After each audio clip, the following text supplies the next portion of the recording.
When we imagine ancient Rome, grand arenas, majestic temples, and educated patricians discussing philosophy come to mind. But behind this dazzling facade lay a life filled with filth, cruelty, and rather questionable customs. From strange culinary preferences to unimaginable sanitary norms, here are some realities that will forever change your perception of Rome. Roman banquets were not only symbols of luxury, but also of chaos. Guests reclined on couches consuming exquisite dishes, while waste, bones, peels, and seafood shells was carelessly thrown onto the floor. Cleaning was left to slaves, and the lack of food discretion reached absurd levels.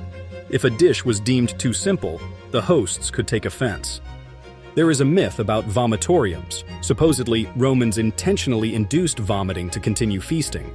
In reality, these were simply passageways and amphitheaters. But the idea of Roman gluttony has stuck so firmly in our consciousness that even today, the word vomitorium evokes unpleasant associations. Ancient Roman cuisine could be a challenge for even the bravest gourmands.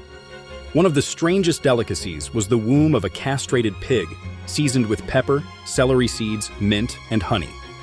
Another exotic dish was the belly of a suckling pig stuffed with brains, raw eggs, and pork.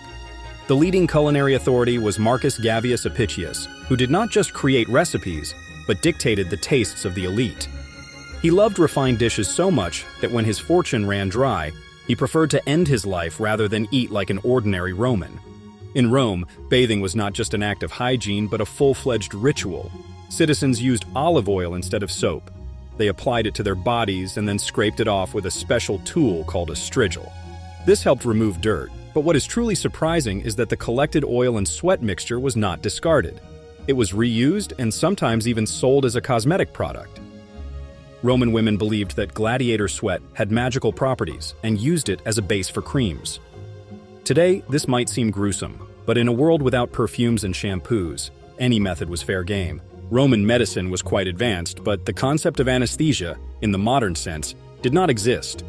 For serious surgical procedures, such as amputations, patients were offered strong wine or mandrake tincture to slightly ease the pain. However, the effectiveness of such methods was far from ideal, and patients often lost consciousness from the pain or died of shock. Romans were not only cruel but also had a peculiar sense of humor. Executions entertained spectators with reenactments of myths. A criminal could be dressed as Icarus and thrown from a great height, or forced to play the role of Orpheus, who was then torn apart by wild beasts. During certain festivals, condemned individuals were burned alive inside bronze bowls. During the torture, the sounds emitted by the victim resembled the roar of an animal. There was a tax on urine, introduced by Emperor Vespasian. In Rome, urine was collected in special containers and then sold to tanners and laundries because it contained ammonia, which was excellent for cleaning fabrics. When his son Titus expressed disgust at such taxation, Vespasian held a coin to his nose and uttered the famous phrase, "Money does not stink." Another unusual tax was the tax on remaining unmarried. Men who did not marry by a certain age were required to pay a fine, which pressured them into quickly finding a wife. This was part of state policy, aimed at increasing the population and supporting traditional family values. Marriage was not only a personal choice, but also a civic duty, as having children ensured the continuation of lineage and the strengthening of society. Moreover, bachelors often faced social condemnation, further encouraging them to start a family. Instead of toilet paper, Romans used a sponge attached to a stick, called a xylospongium. It was found in public toilets and passed from one visitor to another. Obviously, this did not contribute to hygiene, although before reuse, the sponge was washed in vinegar or salt water. Some Roman rulers literally went mad with power. Emperor Caligula declared himself a god and forced senators to worship him. He even ordered the establishment of his own temple and altar, and once commanded his legions to attack the ocean, supposedly to conquer Britain. His soldiers were forced to collect seashells as a sign of victory.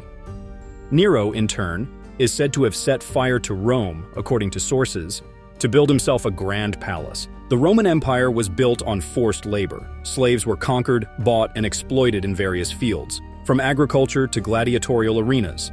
They made up to 40% of the population, and without their labor, no Roman city could function.